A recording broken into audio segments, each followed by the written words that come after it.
जैसे ही दोबारा जन्म लिया, पहला काम जो उसने किया, 1 मिलियन खर्च करके 880 टन का माइनिंग ट्रक खरीद लिया।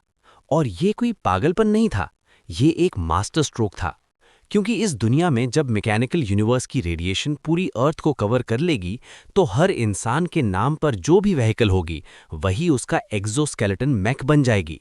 जितनी बड़ी, जितनी भारी, जितनी स्ट्रॉन्ग व्हीकल, उतना ही पावरफुल मैक। और पिछली लाइफ में इस बंदे के पास क्या था?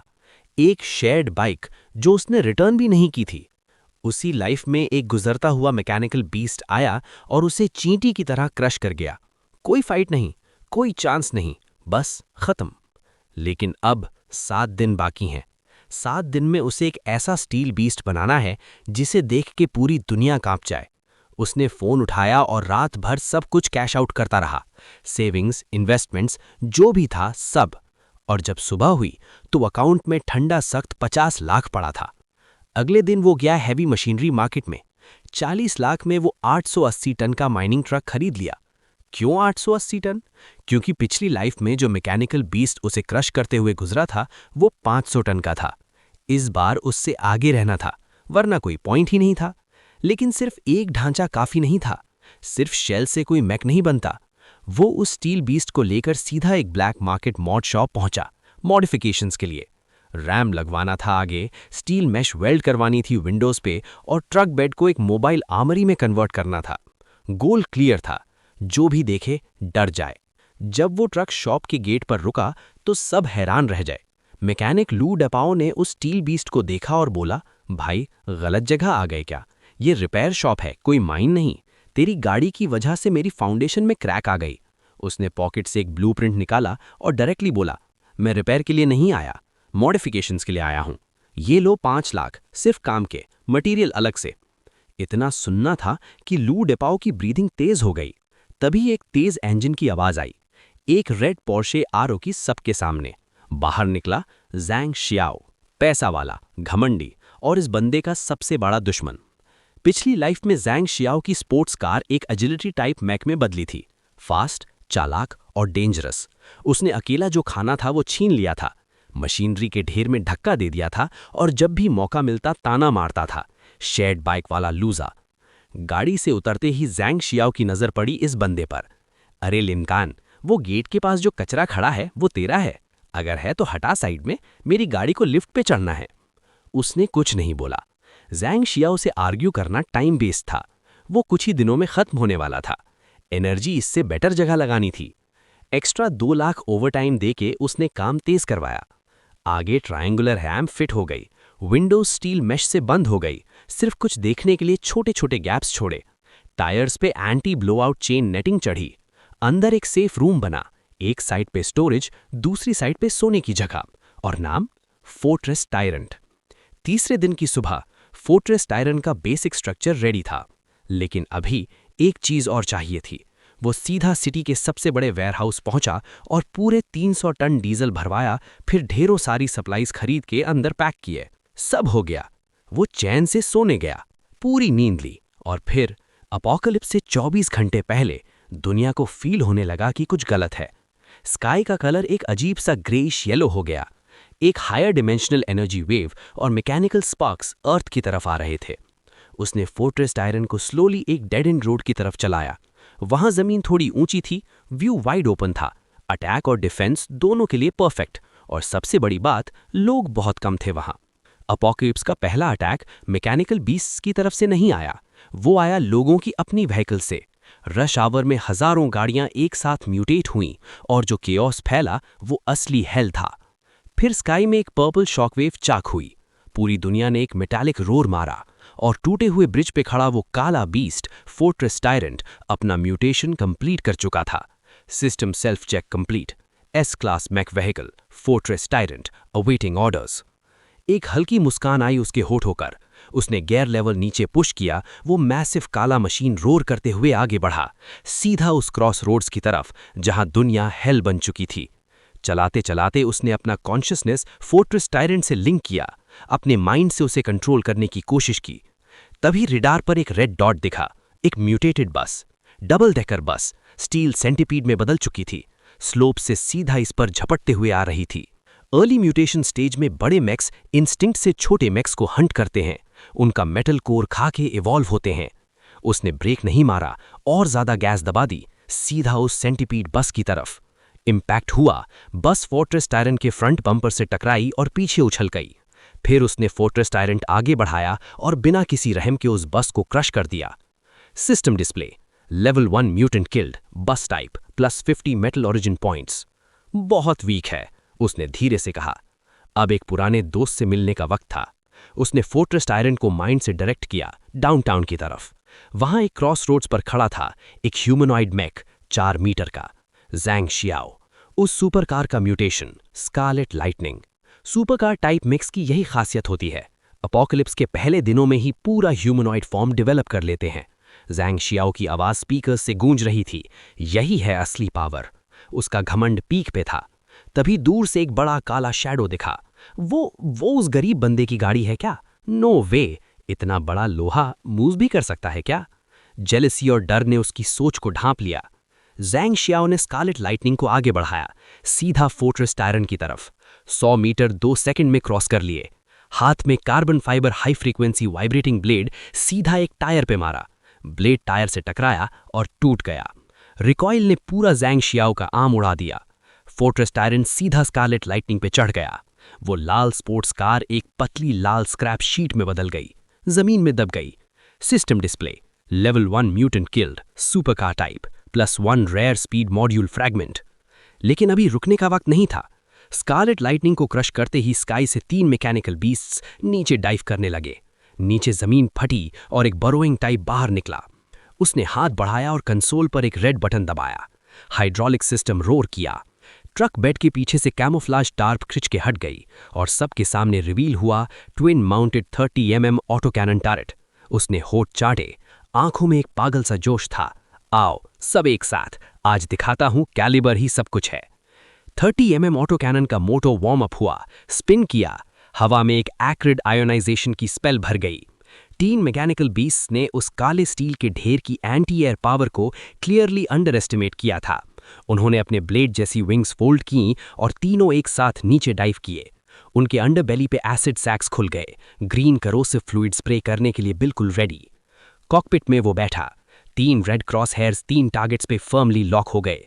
उसने हल्के रेड ट्रिगर को पुल किया। ट्रक बेड के पीछे से 200 मीटर लंबी फायर स्ट्रीम फूटी। आगे वाला मैकेनिकल बीस्ट डॉज भी नहीं कर पाया। शेल्स ने उसे स्काई में ही ब्लो अपार्ट कर दिया। जलता हुआ डेब्रीज रेन ऑफ फायर की तरह गिरा, आसपास की अबैंडन व्हीकल्स पे सिजल करते हुए। फिर उसने कंट्रोल लेवर पुश किया और एमिंग जारी रखी। बाकी 2 मैकेनिकल बीस्ट्स को खतरा फील हुआ। उन्होंने टेरिफाइड श्रीक्स मारी, भागने की कोशिश की, ऊपर जाने की, लेकिन ऑटो कैनन उनसे कहीं ज्यादा फास्ट था। दूसरा बीस्ट टेल पे हिट हुआ, उसका पूरा लोअर हाफ उड़ा दिया गया। बैलेंस बिगड़ गया उसका, बिल्कुल वैसे जैसे कोई पतंग हो जिसका धागा टूट जाए। स्पिन करता हुआ वो एक ऑफिस बिल्डिंग की ग्लास कर्टन वॉल से जा टकराया। तीसरे मैकेनिकल बीस्ट ने अभी अपने बेली का एसिड सैक खोला ही था अटैक के लिए, तभी शेल्स की एक बराज ने उसे मिड एयर में ही उसके एसिड समेत ब्लास्ट कर दिया। मैंने गहरी सांस ली उस तीखी गन पाउडर स्मोक की। क्या कोई ऐसा दुश्मन नहीं जो मुझे थोड़ी सी भी हार का एहसास करा सके? ये बात अभी पूरी भी नहीं हुई थी कि नीचे से एक जोर का ब्लास्ट हुआ। 880 टन का व्हीकल थोड़ा सा हिला, जमीन का एस्फॉल्ट लहरों की तरह उठा और एक म्यूटेटेड हेवी एक्सकवेटर साइड से जमीन फाड़ते हुए बाहर निकला। उसके जायंट स्टील जॉज फोर्ट्रेस के लेफ्ट रियर व्हील पर जा पड़े। उसके नीचे दांत ट्रैक आर्मर के गैप्स में घुस गए और मुझे 1 इंच भी आगे बढ़ने से रोक दिया। लेकिन उस एक्सकवेटर ने एक चीज ओवरलुक कर ली थी, वेट का फर्क। वो फ्रैंटिकली अपना हाइड्रोलिक आर्म पीछे खींच रहा था फोर्ट्रेस को लूज करने के लिए, लेकिन फोर्ट्रेस टायरेंट 1 इंच भी नहीं हिला। मैं अंदर बैठे बैठे मुस्कुराया और कंट्रोल संभाले। आज दिखा देता हूँ रियल इंडस्ट्रियल ग्रेट क्रशिंग क्या होती है। फिर रिवर्स इंजन फुल पावर पे रोर कर उठी। फोर्ट्रेस टायरेंट के मैसिव व्हील्स उल्टे घूमने लगे। जो एक्सकवेटर टायर पे क्लैंप था वो जमीन में धंसता चला गया। सिर्फ 5 सेकंड में वो पूरा क्रश होकर जमीन में प्रेस हो गया। तुरंत सिस्टम नोटिफिकेशन बजी, level 1 mutant killed, excavator type +50 metal origin points. मैं अंदर बैठ के सर हिलाने लगा। अभी भी बोरिंग है। इस दुनिया में मुझे हिला सकने वाली चीज़ सिर्फ कोई और भारी चीज़ हो सकती है, लेकिन अभी ऐसी कोई चीज़ है ही नहीं। मुझे हार दिखाना मुश्किल है। बैटल खत्म हुआ। इंटरसेक्शन पे एक मर्दानी खामोशी छा गई। जो लो लेवल म्यूटेंट व्हीकल्स थोड़ी देर पहले सड़कों पर दौड़ रही थीं, वो सब अब जमीन पर बैठ के कांप रही थीं। मैंने उन छोटी मछलियों का पीछा नहीं किया, बल्कि नजर डाली उन मैकेनिकल बीस्ट्स के रैकेज पर जो मैंने तबाह किए थे। एपोकलिप्स में किलिंग गोल नहीं होती, रिसोर्सेज, यही असली प्राइस है। मैंने बटन दबाया। फोर्ट्रेस आइलैंड के दोनों साइड से फ्लेक्सिबल मैकेनिकल टेंटिकल्स बाहर निकले। ये वही मेंटेनेंस आर्म्स थे जो मैंने मॉड शॉप में एक विम्प लगवाए थे। अब वो परफेक्ट स्कैवेंजिंग टूल्स बन गए थे। एक मैकेनिकल आर्म प्रिसाइजली एक्सकवेटर के स्क्रैप मेटल में घुसा और एक ब्लू ग्लोइंग कोर क्रिस्टल बाहर खींच ली। फिर फ्लैटन फरारी से स्पीड मॉड्यूल कोर। मैंने फोर्ट्रेस आयरन को वो सारे कोर्स डिवार करवा दिए। थोड़ी देर में एक वार्म करंट पूरे व्हीकल में दौड़ गई। Absorption successful. Armor strength increased by 0.5%. Skill fragment obtained. Instant acceleration. 10 fragments needed to unlock. फिर से रंबलिंग शुरू हो गई। काला बीस्ट जमीन पर बिखरे रैकेज को रोल करता हुआ सिटी के एज पे लॉजिस्टिक्स पार्क की तरफ बढ़ा। थोड़ी देर में हाईवे पे एक अजीब सा सीन दिखा। सबसे आगे था वो मैसिव ब्लैक माइनिंग ट्रक, बिल्कुल ऐसा जैसे स्काई को रोक लिया हो। वो रास्ते में आई रेक्ट व्हीकल्स और भटकते लो लेवल व्हीकल्स को रूथलेसली साइड में फेंकता हुआ चल रहा था, रुइंस में से जबरदस्तन एक वाइड रोड बनाता हुआ। और मेरे पीछे कोई 200 मीटर दूर एक छोटा सा कॉन्वॉय कॉशियसली फॉलो कर रहा था। 3 प्राइवेट कार्स और एक छोटा पैनल वैन। रेडार पे मुझे पहले ही पता चल गया था उनके बारे में, लेकिन मैंने उन्हें भगाया नहीं। अपोकलिप्स के पहले दिनों में जो लोग सिचुएशन जल्दी पढ़ के किसी स्ट्रांग बंदे की छाया में छुप जाते हैं, वो थोड़ा ज्यादा जीते हैं। और कुछ कैनन फॉडर पीछे हो तो अलार्म का काम भी देते हैं। लेकिन जब कॉन्वॉय ब्रिज पे पहुंची तो उन्होंने देखा ब्रिज हेड ऑलरेडी ब्लॉक था। 1 दर्जन से ज्यादा मॉडिफाइड पिकअप्स और एसयूवीज रास्ते पे खड़ी थीं। उनकी गाड़ियां एक क्रूड बैरिकेड बना रही थीं। कुछ मर्द छत पे खड़े थे, शॉटगन्स और फायर एक्सेस लिए। हर एक की शक्ल खपतिया लग रही थी। अपोकलिप्स शुरू हुए सिर्फ कुछ घंटे हुए थे और इंसान की बुराई पहले से सरफेस पे सर चुकी थी। इन्होंने एक की रोड पे कब्जा कर लिया था, सिर्फ अपनी जान बचा के भाग रहे लोगों को लूटने के लिए। सब गाड़ियां रुको, वहीं रुको। एक गंजा लीडर रेंज रोवर की छत पर खड़ा था और एक रेड सिग्नल बैटन हिला रहा था। उनकी नज़र में सिटी छोड़ने वाली हर गाड़ी को टोल देना था। मेरे पीछे वाली गाड़ियां साफ डर गईं, कुछ तो पलटी भी लेने लगीं। ये देख के मैंने स्पीड कम नहीं की, बल्कि एक गियर और बढ़ा लिया और सीधा आगे बढ़ा। वो मैसिव ब्लैक ट्रक की बड़ी सी शैडो धूप में पड़ी और पूरे बैरिकेड एरिया को ढक लिया। गंजे बंदे का कॉकी एक्सप्रेशन वहीं फ्रीज हो गया। जैसे जैसे डिस्टेंस कमा, उसने फाइनली देखा क्या आ रहा है इसकी तरफ। वो एक हाई पिच्ड पैनिक स्क्रीम मारते हुए बैटन फेंक के रेंज रोवर में घुसने लगा, लेकिन उसके आदमी थोड़ा लेट थे। एक ने तो इंस्टिंक्ट में शॉटगन उठाकर स्टील फोर्ट्रेस के टायर पे फायर भी कर दिया। बिल्कुल बेकार। मैंने फोर्ट्रेस टायरेंट का मैसिव रैम सीधा उस बैरिकेड में घुसेड़ दिया। पिकअप्स और एसयूवीज के इस झुंड में पहले की वो गंजा बंदा अंदर घुस पाता। मैसिव इंपैक्ट ने उसे उड़ाता हुआ गार्ड रेल से टकराया और वो वहीं बेहोश हो गया। सिर्फ 3 सेकंड में बैरिकेड खत्म। चारों तरफ क्रश्ड गाड़ियां बिखरी थी। मैंने उन्हें एक नज़र भी नहीं दी। फोर्ट्रेस टायरेंट सीधा ब्रिज पे चढ़ा दिया। जाते जाते उन व्हीकल्स के कोर्स भी उठा लिए। थोड़ी देर में फोर्ट्रेस टायरेंट को एक सर्विस एरिया के प्लाजा में लाके खड़ा किया कोर्स सॉर्ट करने के लिए, और साथ ही पीछे वाले लोगों का भी कुछ करना था। जैसे ही गाड़ी रुकी, पीछे वाली गाड़ियां भी करीब 30 मीटर दूर जाके रुक गई। दरवाजे खुले और कुछ लोग कांपते हुए बाहर निकले। एक सूट वाला मिडिल एज्ड बंदा सिगरेट्स का पैकेट उठाया था। एक यंग कपल एक दूसरे का सहारा लिए खड़े थे और एक यंग वुमन वर्कवेयर में टाइटली एक रेंच पकड़ी थी। सबने एक दूसरे को देखा, फिर हिम्मत करके उस माइनिंग ट्रक की तरफ बढ़े जो वहां मंदिर की तरह खड़ा था। मैंने कैब का दरवाजा पुश करके खोला और ऊपर से उन्हें देखा। हाथ में एक मॉडिफाइड नेल गन थी जो मैं चिल से घुमा रहा था। ठंडे लफ्जों में बोला, पूरे रास्ते पीछे आते रहे, गैस के पैसे दो। ये जोक था, लेकिन उस वक्त वो रॉयल डिक्रीद ऐसा लगा। सूट वाला मिडिल एज्ड बंदा जल्दी आया, आवाज़ कांप रही की, सर शुक्रिया, अभी जो रास्ता साफ किया बहुत बहुत शुक्रिया। हम कुछ बुरा नहीं चाहते, गाड़ी में पानी और खाना है, सब आपका, बस इतना चाहते हैं कि आपके साथ रहने दें। ये सुन के मेरे होठों पर एक मॉकिंग स्माइल आई। मेरे साथ रह भी पाओगे? तभी वो यंग गर्ल अचानक बोली, रह लेंगे चाहे जान जाए। मैं जानती हूँ आप कहाँ जा रहे हो, कैंप बनाना चाहते हो ना? मैं मैकेनिकल इंजीनियरिंग की स्टूडेंट हूँ, गाड़ियाँ ठीक कर सकती हूँ, काम आऊँगी। यंग कपल वाली लड़की ने भी जल्दी हाथ उठाया, मैं खाना बना सकती हूँ। वो स्टर्डी मिडिल एज्ड बंदा अपनी आईडी निकाली, मैं डॉक्टर हूँ, अभी दवाई नहीं है लेकिन इंजरी ट्रीट कर सकता हूँ। Mechanic, doctor, logistics. मैंने एक आईब्रो उठाई। ये तो एक्चुअली सॉलिड लाइनअप है अपोकलिप्स के पहले दिनों के लिए। इस लाइफ में मुझे इनविंसिबल फोर्ट्रेस मिली है, फिर भी लोग आराम करते हैं। कुछ काम सच्ची में एक्स्ट्रा हाथ मांगता है। तो मैं एक सेकंड चुप रहा, फिर ठंडे लफ्जों में बोला, फ्री लोडर्स नहीं रखता, साथ रहना है तो पीछे मत रहना। उन सब के लिए ये वर्ड्स हेवन का म्यूजिक जैसा था। नीचे वाले लोग इतने एक्साइटेड हो गए कि आंखें भर आईं। चारों तरफ बीस्ट से इंसान की कोई वैल्यू नहीं थी, और एपोकलिप्स के पहले दिन ही इतने पावरफुल बंदे के साथ रहने का मौका मिलना, ये तो सीधा भगवान की मेहरबानी थी। कैब के अंदर मैं चुपचाप सोचने लगा। जंग शाव खत्म, रोड के थक गए, फॉलोअर्स आ गए, डे 1 परफेक्ट। अब वो चीज़ लेने का वक्त आया। मैंने जैकेट की जेब से क्रम्पल्ड मैप निकाली और एक रेड सर्कल वाली जगह पर टैप किया। वो सिटी के नीचे एक एयर रेड शेल्टर था, लेजेंडरी मिलिट्री सप्लाई डिपो। वहाँ वो रिएक्टर कंपोनेंट था जो मुझे अपनी नेक्स्ट स्टेज ऑफ एवोल्यूशन के लिए चाहिए था। लिंग हाई सिटी के वेस्टर्न सबर्ब्स में एयर रेड शेल्टर का एंट्रेंस। ये जगह पहले एक मिलिट्री जोन था, एक अबैंडन फैक्ट्री की तरह डिस्गाइज्ड किया हुआ।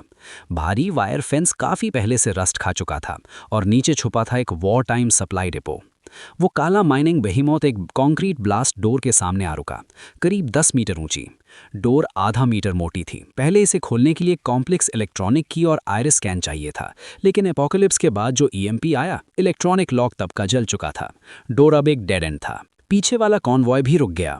मैकेनिकल इंजीनियरिंग वाली लड़की सूजू गाड़ी से कूदी। हाथ में टूल बॉक्स लिए वो माइनिंग ट्रक के बड़े से टायर की तरफ जॉगिंग करती आई। ऊपर डार्क कैब की तरफ सर उठाकर चीखी, बॉस, ये डोर हाइड्रोलिक्स पे चलता है। इलेक्ट्रॉनिक लॉक टूट गया है, लेकिन मैं बैकअप पावर शॉर्ट करने की कोशिश कर सकती हूँ या मैनुअल प्रेशर रिलीफ वाल्व धुन सकती हूँ। कैब की खिड़की थोड़ी सी नीचे आई। अंदर से एक ठंडी आवाज़ आई, बहुत स्लो है। अपोकलिप्स में टाइम ही लाइफ है, और जब एब्सोल्यूट मास हो सामने तो कुछ भी तोड़ फोड़ नहीं सकता। मैंने उस मैसिव कंक्रीट डोर को देखा। रडार दिखा रहा था कि पीछे 3 किलोमीटर लंबा मेन टनल फोर्ट्रेस था। रैमिंग मोड एडजस्ट हुआ। माइनिंग ट्रक ने एक लो रोर मारा और 50 मीटर पीछे गया। फिर 880 टन वेट और 3000 से ज़्यादा हॉर्स पावर के थ्रस्ट के साथ आगे बढ़ना शुरू किया। जिस सेकंड वो डोर से टकराया, उसकी सारी काइनेटिक एनर्जी एक ही पॉइंट पे अनलीश हो गई। वो ब्लास्ट डोर, जो सपोजिडली न्यूक्लियर शॉक वेव भी बर्दाश्त कर सकता था, प्योर फिजिकल फोर्स के आगे एक हार्श क्रैक के साथ कंक्रीट में टूट गया। फिर पूरा डोर अंदर की तरफ रैम हुआ और एक थंडरस क्रैश के साथ ढाए हो गया।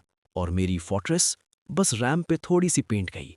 मैंने गैस दबाया। काला व्हीकल डोर के रैकेज पे चढ़ता हुआ अंधेरी अंडरग्राउंड टनल में घुस गया। पीछे वाले सर्वाइवर्स हैरान थे, लेकिन फिर भी पीछे पीछे चले आए। टनल के अंदर घुप अंधेरा था। सिर्फ माइनिंग ट्रक के ऊपर के 4 सर्च लाइट्स थे, जो अंधेरे में 4 तलवारों की तरह रोशनी काटते थे। हवा में एक बासी मोटर ऑयल और फंगस की स्मेल थी। अचानक रडार पे रेड डॉट्स का एक घना क्लस्टर दिखा, मिलिट्री रिस्ट्रिक्टेड जोन वार्निंग के साथ। ये जगह पहले बहुत सारे ऑटोमेटेड डिफेंस सिस्टम से लैस थी। मैकेनिकल स्पार्क की रेडिएशन ने इन लाइफलेस मशीन्स को भी म्यूटेट कर दिया था।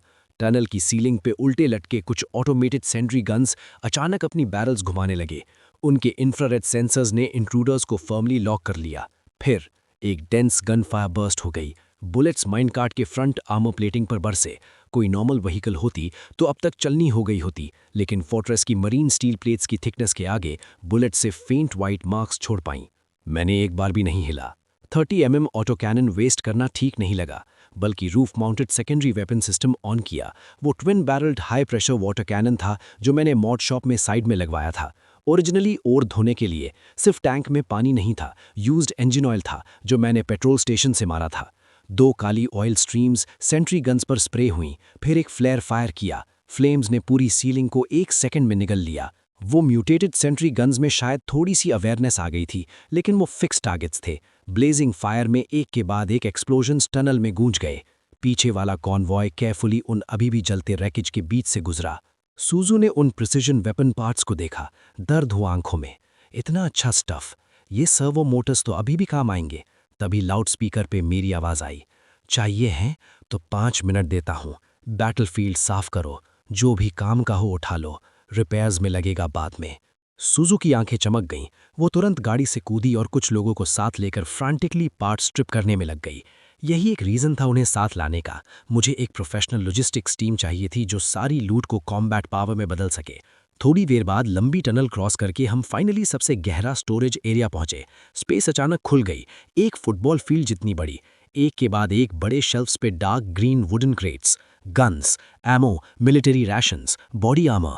अपोकलिप्स में ये एक खजाने की तिजोरी थी। सारे सर्वाइवर्स पागल हो गए। वो डॉक्टर जो हमेशा काम रहता था, वो भी उस वक्त इमरजेंसी मेडिकल सप्लाईज का एक बॉक्स टाइटली पकड़े हाथ कांपते हुए खड़ा था। लेकिन मुझे उन चीज़ों में कोई इंटरेस्ट नहीं था। मेरी आंखें स्टोरेज एरिया के सेंटर में एक अलग चेंबर पर टिकी थीं, थिक लेड प्लेटिंग में रैप्ड। ऊपर एक bright red radiation warning sign था। उस चेंबर के अंदर था बेस का backup power source, microfission fuel rods का कोर सेट। ये ब्लैक टेक था, इसलिए डिज़ाइन किया गया था कि न्यूक्लियर वॉर के बाद भी बेस 50 साल तक चलता रहे। और यही फोर्ट्रेस टैरेंट के एवोल्यूशन की थी। मैसिव वाल्व घूमना शुरू हुआ। डेकेड से सील वो डोर धीरे धीरे खुला। एक घोंसली ब्लू लाइट क्रैक से बाहर आई। चेंबर के सेंटर में एक ट्रांसपेरेंट सिलिंड्रिकल कंटेनर खड़ा था। अंदर 3 मेटल रॉड्स फेंट ब्लू ग्लो करते हुए सस्पेंडेड थे। ये थे माइक्रोफिश फ्यूल रॉड्स। प्रोटेक्टिव सूट के बावजूद भी वो heart pounding energy fluctuation feel हो रही थी। अपोकलिप्स में एनर्जी 3 लेवल्स में बनती है। Level 1 fossil fuel energy, petrol और डीजल, इनएफिशिएंट, शोर वाला और खत्म होने वाला। Level 2 electrochemical energy, lithium batteries और हाइड्रोजन फ्यूल, साइलेंट है लेकिन रेंज लिमिटेड है। लेवल 3 न्यूक्लियर एनर्जी और higher dimensional energy, practically unlimited endurance, energy shields और बीम वेपन्स पावर कर सकती है। फोर्ट्रेस अभी लेवल 1 पे अटकी थी और ये 3 रॉड्स लेवल 3 तक पहुंचने की थी। मैंने एक सेकंड भी नहीं सोचा। गाड़ी के अंदर आके साइड वाला मैकेनिकल आर्म ऑपरेट किया और केयरफुली 3 फ्यूल रॉड्स उठा लिए। फिर ट्रक के फ्रंट का मैसिव इनटेक ग्रिल स्लोली खुला। अंदर एक बॉटमलेस डिवॉरिंग स्लॉट दिखा। मैकेनिकल आर्म ने फ्यूल रॉड्स उसमें फीड कर दिए। पूरा अंडरग्राउंड स्पेस एक पल के लिए बिल्कुल फ्रीज हो गया। फिर माइनिंग ट्रक के अंदर से एक टेरिफाइंग सक्शन फोर्स फूट पड़ी। डैशबोर्ड के सारे गेजेस एक सेकंड में मैक्स आउट हो गए। कैबिन की पुरानी ऑरेंज येलो लाइटिंग एक ब्लाइंडिंग घोंसली ब्लू में बदल गई। System warning, high energy reactor component detected, energy density exceed safe limits, forced assimilation in progress. Vehicle violently कांपने लगा। इंजन की रोर डीजल की रफ ब्लास्ट से बदलकर एक टर्बो जेट की श्रीक में बदल गई। मैंने कैबिन के अंदर एक दर्द भरी चीख मारी। होस्ट होने की वजह से मुझे भी मैसिव एनर्जी इम्पैक्ट झेलनी पड़ रही थी। ऐसा लग रहा था जैसे नसों में लावा बह रहा हो और आंखों से ब्लू लाइट फूट रही हो। Assimilation complete, energy system upgraded, hybrid micro nuclear fission drive unlocked, new skill unlocked, deflection field shield, new skill unlocked, overload RAM. उस वक्त माइनिंग ट्रक बाहर से ज्यादा अलग नहीं दिखा, लेकिन उसकी सरफेस पे अब एक फेंट ब्लू ग्लो था। एवोल्यूशन अभी खत्म ही नहीं हुई थी कि बाहर हॉल से टेरिफाइड चीखें आईं। Help boss help! डॉक्टर की आवाज थी। मैंने आंखें खोली। बाहर हॉल एक लिविंग हेल बन चुका था। जिस टनल से हम आए थे वो ऑलरेडी ब्लॉक था। मैकेनिकल रैट्स हर एक साइज में घर बिल्ली जैसे टाइडल वेव की तरह वेंटिलेशन डक्ट्स और दीवारों की दरारों से बाहर निकल रहे थे। और उस रैट स्वार्म के बीच में खड़ा था एक जाइगेंटिक मॉन्स्टर, एक म्यूटेटेड गार्बेज ट्रक। उसकी कार्गो बेड एक मैसिव ब्रीडिंग नेस्ट में बदल चुकी थी। नॉन स्टॉप नए मैकेनिकल रैट्स उगल रही थी। ट्रक के आगे काउंटलेस कंपाउंड आइस थे और उनसे फाउल ग्रीन टॉक्सिक गैस निकल रहा था। सूजू, डॉक्टर और बाकी सब एक कोने में दब गए थे। जो राइफल्स उन्होंने अभी अभी उठाई थी वो उस ओवरवेलमिंग रैट स्वैम के आगे कुछ भी नहीं थी। कुछ मैकेनिकल रैट्स सूजू पे कूद भी चुके थे। उनके रेजर शार्प गैस उसके गले की तरफ बढ़ने वाले थे। मारने पे तुले हो। परफेक्ट। नई इक्विपमेंट टेस्ट करने का मौका देते हो। फोर्ट्रेस, डिफ्लेक्शन फील्ड एक्टिवेट करो। एक semi transparent blue light screen mining truck से चारों तरफ इंस्टेंटली बर्स्ट होकर बाहर निकल गई। जैसे ही वो लाइट स्क्रीन गुजरी, मैकेनिकल रैट्स बिल्कुल वैसे गिर गए जैसे मक्खियां इलेक्ट्रिक स्वाटर से टकराती है। उनके इंटरनल सर्किट बोर्ड स्पॉट पे जल गए। ब्लू स्मोक उनके जिस्म से उठने लगी। क्रैकलिंग करते हुए वो जमीन पे गिरे और स्क्रैप मेटल के ढेर में बदल गए। उस मेनेसिंग रैट नेस्ट का एक बड़ा हिस्सा एक झटके में साफ हो गया। सूजू पे चढ़े रैट्स भी स्टिफ होकर उससे गिर पड़े।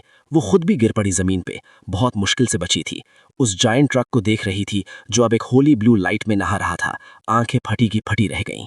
सबकी हैरानी मुझे कोई फर्क नहीं पड़ती थी। मेरी नजर सीधा रैट किंग पे टिकी थी। रैट किंग क्लियरली एनरेज था। उसने एक पियर्सिंग रोर मारा। उसकी कार्गो बेड अचानक वाइड ओपन हो गई और ग्रीन करोसिव वेनम की एक स्ट्रीम सीधा माइनिंग ट्रक की तरफ स्प्रे हो गई। मैंने ना डॉज किया ना हिला, सीधा उस टॉक्सिक स्प्रे में घुस गया। वेनम ब्लू एनर्जी शील्ड पे गिरा, हिस किया और एक सेकंड में वेपराइज हो गया। पेंट को भी हाथ नहीं लगा। यही होता है जब level 3 power source level 1 opponent से टकराता है। फिर मैंने नया acquired nuclear energy propulsion system में चैनल किया। 880 टन का वो बीस्ट ग्रेविटी से आजाद होता हुआ लगा। स्पीड 2 सेकंड में 100 किलोमीटर तक शूट कर गई। एक ब्लू मीटियोर हॉल के आर पार स्ट्रीक किया। माइनिंग ट्रक का रैम ब्लू एनर्जी स्टॉर्म में रैप्ड रैट किंग की चेस्ट में जोर से जाके घुसा। उस गार्बेज ट्रक का seemingly heavy armour nuclear powered impact के आगे स्टायरोफोम की तरह था। पूरा व्हीकल एक पल में रिप थ्रू होकर तार तार हो गया। रैट किंग चीखता भी नहीं कि मैसिव एक्सप्लोजन ने उसे ढांप लिया। कोर इम्पैक्ट पे ही शैटर हो गया। कचरा और पार्ट्स चारों तरफ उड़े। System notification, level 3 mutant killed, scavenger type, biodegradation module acquired. Hall में खामोशी छा गई। अब गॉड लाइक लगने वाला फोर्ट्रेस ड्राइव करते हुए मैंने स्लोली सूजू और बाकी लोगों के सामने आके रोक लिया। ब्लू ग्लो धीरे धीरे फेड हुआ और वो फिर से वही ठंडा काला माइनिंग ट्रक बन गया। विंडो रोल डाउन हुई। मैंने उन सबको देखा जो अब पूरी तरह स्टंट थे और फ्लैटली बोला, सप्लाईज पैक करो, टाइम वेस्ट मत करो, अगले स्टॉप पे कुछ बड़ा शिकार करने जाना है। जब वो काला बीस्ट न्यूक्लियर एनर्जी से पका हुआ एयर रेड शेल्टर से बाहर निकला तो बाहर दुनिया डस्क में थी। Blood red setting sun ruins पे बिखर रहा था। पूरे लिनहाई सिटी पे एक ओमिनस गोल्डन ग्लो डाल रहा था। पीछे चलती सूजू ने गहरी सांस ली। वो फैसिनेशन से आगे वाले माइनिंग ट्रक को घूर रही थी। उसकी पहले मैट बॉडी अब सीम्स के थ्रू एक घोस्टली ब्लू ग्लो में शिमर कर रही थी। इंजन की आवाज बदल गई थी। अब डीजल कंबस्शन की रफ क्लैटर नहीं थी, कुछ और था। एक जेट इंजन जैसी रिफाइंड टर्बाइन वाइन। वो आवाज सीधा स्पाइन में एक टिंगलिंग प्रेशर भेजती थी। मैंने ट्रक रोका और रियर स्पॉटलाइट ऑन कर दिया। सब सर्वाइवर्स ने एक साथ ब्रेक्स मार दिए। सब नर्वसली एक एक करके बाहर निकले, इंस्ट्रक्शंस का वेट करते हुए। मैंने हैवी आर्मर डोर पुश करके खोला और नीचे कूदा। मूवमेंट सब काफी लाइट फील हो रही थी। क्लियरली मैक्स एवोल्यूशन ने होस्ट को भी स्ट्रेंथन किया था। मैंने इस शैबी कॉन्वॉय पे एक नजर डाली। एक बॉक्स ट्रक म्यूनिशन से भरा, 3 प्राइवेट कार्स खाना और पानी से पैक्ड। अगर कोई ज़ॉम्बी होड मिलती तो 1 मिनट भी नहीं चलते। तो मैंने माइनिंग ट्रक के पीछे लगे मैसिव टो हुक की तरफ पॉइंट किया। हैवी ड्यूटी हुक था, ट्रेलर स्टो करने के लिए। सूजू, ट्रक बेड में कुछ स्टील केबल्स हैं टैंक सिक्योर करने के लिए। अपनी सारी व्हीकल्स उनसे हुक करके मेरे ट्रक के पीछे अटैच कर दो। सूजू एक सेकंड के लिए फ्रीज हो गई। अगर कोई शार्प टर्न आया तो? मैंने ठंडक से काटा। मेरा ट्रक 10 मीटर वाइड है। जहां भी मैं ड्राइव करता हूं वो ओपन ग्राउंड बन जाता है, कोई टर्न नहीं होगा। ये एक एक्सट्रीमली ओवरबेयरिंग टैक्टिक था। 880 ton nuclear powered mining truck lead vehicle और छोटी सारी गाड़ियां पीछे ड्रैग होती हुई। इस तरह छोटी गाड़ियां खुद रोड ब्लॉक से नहीं लड़ेंगी। इंजन भी स्टॉल हो जाए तो माइनिंग ट्रक शेयर फोर्स से ड्रैग करता रहेगा और एक टाइट डिफेंसिव फॉर्मेशन भी बन जाएगी। 10 मिनट बाद एक अजीब कॉन्वॉय शेप में आ गए। एक लंबा स्टील सर्पेंट जैसा लिनहाई सिटी रिंग एक्सप्रेसवे की तरफ बढ़ा। ये पहले एक मेजर ट्रैफिक आर्टरी हुआ करता था। अब हजारों अबैंडन व्हीकल्स ने रोड ब्लॉक कर रखी थी। कोई एंड नहीं दिख रहा था। कोई आम इंसान ये देख के टूट जाता। लेकिन मैंने सिंपली लो स्पीड क्रूज मोड स्विच कर लिया। आगे लगा मैसिव रैम एक रेड हॉट नाइफ की तरह रास्ते में आई गाड़ियां मर्सिलेसली साइड में धकेलता रहा। पीछे टो हो रहे सर्वाइवर्स अपनी खिड़कियों से रैकेज को दोनों तरफ से भगता हुआ देख रहे थे। दिल में सिर्फ एक ही फीलिंग थी, हैरानी। उन्हें कुछ नहीं करना था, बस उस आगे वाले गॉड लाइक फिगर के पीछे रहना था। वो खुद उनके लिए सर्वाइवल का रास्ता काट रहा था। यही होता है जब कोई पावरफुल बंदा आपको कैरी करता है। डॉक्टर ने अपने माथे का ठंडा पसीना पोंछा और फर्स्ट एड किट को और ज्यादा कसकर अपने से सीने से लगा लिया। लेकिन वो नहीं जानता था कि ये सारा शोर ऊपर से हंटर्स को खींच रहा था। मैं ड्राइवर सीट में बैठा, सामने होलोग्राफिक रडार पे अचानक रेड डॉट्स का एक घना झुंड दिखा। जमीन पे नहीं, स्काई से नीचे डाइव कर रहे थे। अपोकलिप्स में जमीन पे ज्यादा शोर करो तो स्काई के स्कैवेंजर्स आ जाते हैं। पैनोरामिक सनरूफ से देखा, काले बादलों का एक झुंड तेजी से हमारे तरफ आ रहा था। म्यूटेटेड गार्गोइल ड्रोन्स का स्वाम था। सिविलियन कैमरा ड्रोन्स और म्यूटेटेड बर्ड्स ऑफ प्रे के फ्यूजन से बने मॉन्स्टर्स थे। उनके प्रोपेलर्स शार्प बोनी रोटर्स में बदल गए थे। कैमराज रेड कॉम्पाउंड आईज में बदल गए थे। नीचे माइक्रो बॉम्ब्स या शार्प ग्रैपलिंग हुक्स लटके थे। कम से कम 500 थे। उनकी पियर्सिंग बज में इंजन की रोर को दबा दिया। अगला सेकंड काला बादल बिल्कुल ऊपर था। काउंटलेस माइक्रो बॉम्ब्स उले, बिल्कुल ओलो की तरह। हर एक ज्यादा पावरफुल नहीं था, लेकिन इतनी तादाद में एक नॉर्मल व्हीकल को फ्लिप करने के लिए काफी थे। पीछे एक प्राइवेट कार की विंडशील्ड 1 सेकंड में शैटर हो गई। ड्राइवर की चीख आई। जिंदा था या नहीं पता नहीं। मेरी उंगलियां कंट्रोल पैनल पे तेजी से दौड़ी। Nuclear shield, full power coverage. वही जाना पहचाना ब्लू बैरियर फिर से उभरा, लेकिन इस बार रिएक्टर ऑपरेशनल था। शील्ड की रेंज बहुत ज्यादा एक्सपैंड हो गई थी। एक मैसिव हेमीस्फेरिकल डोम पीछे छोटी कॉन्वॉय को भी कवर कर गया। बॉम्ब्स एनर्जी शील्ड पे लगे और ब्लू रिपल्स में बर्स्ट हो गए, लेकिन एक स्क्रैच भी नहीं कर सके। अब मेरी बारी। मैंने ठंडा सा हंसा। Auto defence system, targets lock करो, सारे एयरबॉर्न यूनिट्स पे fire at will. Truck bed के पीछे वाली कैमोफ्लॉज टार फिर से हट गई। Twin mounted 30 mm auto cannon turret ने सर उठाया। डाइविंग ड्रोन स्वॉर्म एक फायर की दीवार से जाके टकराया। Countless burning fragments blue shield पे बरसे। कॉन्वॉय में सूजू ने धीरे से सर उठाया, एक नजर देखा और वो वहीं स्टंट सी रह गए। वो काला माइनिंग ट्रक एक टावरिंग फोर्ट्रेस की तरह तबाही के सेंटर में तना खड़ा, आसमान और जमीन दोनों से फायर पावर अनलीश कर रहा था। सूजू की उंगलियां खिड़की के फ्रेम पे कसकर जम गईं। एक मैकेनिक होने की वजह से वो सिर्फ किलिंग नहीं देख रही थी, वो एनर्जी इन मोशन की अल्टीमेट ब्यूटी देख रही थी। इतनी देर तक ब्रेक थ्रू न कर पाने के बाद drone swarm finally spread out हो गया। बादलों के अंदर से एक मैसिव शैडो स्लोली नीचे उतरी। Lord class iron wing Griffin, एक आर्म्ड हेलीकॉप्टर और ईगल के फ्यूजन से बना मॉन्स्टर। विंग स्पैन 20 मीटर से ज्यादा, रोटर्स एनॉर्मस विंग्स में बदल गए थे। नोज के नीचे रियल एयरक्राफ्ट कैनन्स और रॉकेट लॉन्चर्स माउंटेड थे। वो एलिवेटेड हाईवे के ऊपर लगे गैंट्री पे उतरा। उसके बड़े पंजे कंक्रीट क्रॉस बीम में गहरे घुस गए। उसके रेड ग्लोइंग इलेक्ट्रॉनिक आईज मेरी माइनिंग ट्रक पे लॉक थीं। बिना कुछ कहे ग्रिफिन लॉर्ड ने सीधा 2 रॉकेट्स फायर किए। शील्ड पे लगे। ब्लू बैरियर वायलेंटली हिला। अलार्म्स इंस्टेंटली बजे। इंटरेस्टिंग, फाइनली कुछ ऐसा मिला जो मेरा डिफेंस ब्रेक कर सकता है। मुझे बिल्कुल पैनिक नहीं था। मैंने स्टीयरिंग व्हील जोर से जग किया, डाउनहिल मोमेंटम यूज करके सीधा गैंट्री की तरफ स्पीड की। ग्रिफिन लॉर्ड दूसरी वॉली फायर करने ही वाला था कि मैंने वो रेड बटन दबाया। एक high pressure stream of fuel mixed with nuclear radiation एक ब्लू फायर ड्रैगन की तरह सीधा ग्रिफिन लॉर्ड पे स्प्रे कर दिया। फिर एक इंसेंडरी राउंड ने काम तमाम कर दिया। ग्रिफिन लॉर्ड 1 सेकंड में मैसिव फायरबॉल में बदल गया। पहले से फ्लैमेबल एविएशन फ्यूल जल उठी और न्यूक्लियर एनर्जी की इंटेंस हीट में उसके मेटल फेदर्स पिघलने लगे। उसका मैसिव बॉडी बैलेंस खोके एक मीटियोर की तरह हाईवे पे क्रैश हुआ, सीधा माइनिंग ट्रक के सामने जाके गिरा। मैंने कोई रहम नहीं किया। फोर्ट्रेस टायरेंट सीधा उसके ऊपर से गुजर गया। आर्म्ड हेलीकॉप्टर का आर्मर भी 100 टन के प्रेशर के नीचे चपटा हो गया। बैटल खत्म।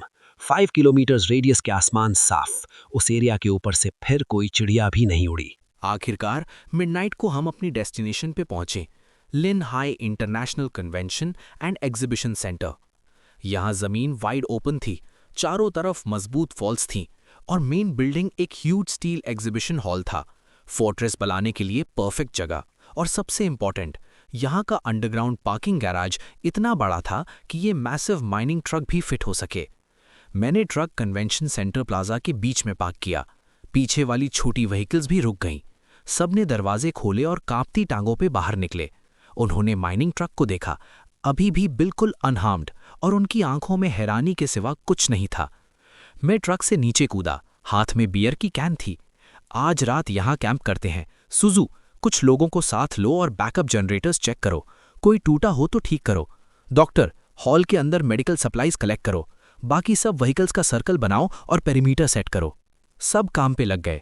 मैं अकेला माइनिंग ट्रक की छत पे चढ़ गया। मैसिव कैनन टरेट के पास बैठ के बियर का टैप पॉप किया और ठंडी बियर का एक घूंट लिया। दूर आसमान में फ्लेम्स उठ रही थीं, फेंट चीखें आ रही थीं, और मेरे पांव के नीचे था एक इनविंसिबल फोर्ट्रेस और एक पूरी तरह लॉयल फॉलोअर्स की टोली। अब वक्त था इस सिटी को बताने का, इसका नया मालिक कौन है। ज्यादा वक्त नहीं गुजरा, 3 दिन निकल गए। इन 3 दिनों में मैं खाली नहीं बैठा। सुजू ने कुछ मशीनरी जानने वाले सर्वाइवर्स को लीड किया और फोकलिफ्ट्स और स्टील बीम्स यूज करके फोर्ट्रेस टायरेंट की मेंटेनेंस की। डॉक्टर ने एक प्रॉपर फील्ड हॉस्पिटल सेट कर लिया। पूरी टीम जो पहले नर्वस और एज पे थी, अब एक फाइनली ट्यून्ड मशीन बन गई। लेकिन वो चेन चौथे दिन की सुबह टूट गई। जमीन पे छोटे छोटे पत्थर एक स्टेडी रिदम में बाउंस करने लगे। कप में पानी पे रिपल्स उभरे। मैंने आंखें खोली और दूर से डीजल इंजन्स के एक बड़े ग्रुप की रोर पकड़ ली। होराइजन पे एक बड़ा येलो डस्ट का बादल उठा। एक मैसिव कॉन्वॉय कन्वेंशन सेंटर की तरफ आ रही थी। ये ज़ॉम्बी व्हीकल्स नहीं थी, ये ह्यूमन हाथों से बनाए गए वॉर मशीन्स थे। पूरी फ्लीट हेवी ड्यूटी पिकअप्स और मॉडिफाइड ऑफ-रोड व्हीकल्स की थी। कुछ कैश ट्रांसपोर्ट ट्रक्स थीं जिन पे स्टील प्लेट्स वेल्ड की गई थीं। सब पे ब्लड रेड स्कल एम्ब्लेम्स थे। हर व्हीकल के ऊपर या तो हैवी मशीन गन था या होममेड रॉकेट लॉन्चर। और कॉन्वॉय के बिल्कुल सेंटर में, सबसे घिरा हुआ, एक मैसिव बीस्ट था। एक लैंड क्रूजर, एक extra long heavy flat bed trailer से कन्वर्ट किया हुआ। उसमें 3 मंजिला कमांड टावर बना था और एक ह्यूज क्रेन आर्म भी लगा था। मैंने उन्हें पहचान लिया। ये थे ब्लड्स का लीजन, पिछली लाइफ से। लिन हाई सिटी की सबसे बड़ी रेडर फोर्स। सुना था इनके लीडर बुचर के बारे में, जो म्यूटेटेड व्हीकल्स हंट करने में एक्सपर्ट था। उनके कोर्स छीन लेता था और फ्यूल लूट लेता था। थोड़ी देर में सुजू की कांपती आवाज रेडियो पे आई, बॉस, इन्होंने मेन गेट ब्लॉक कर दिया है।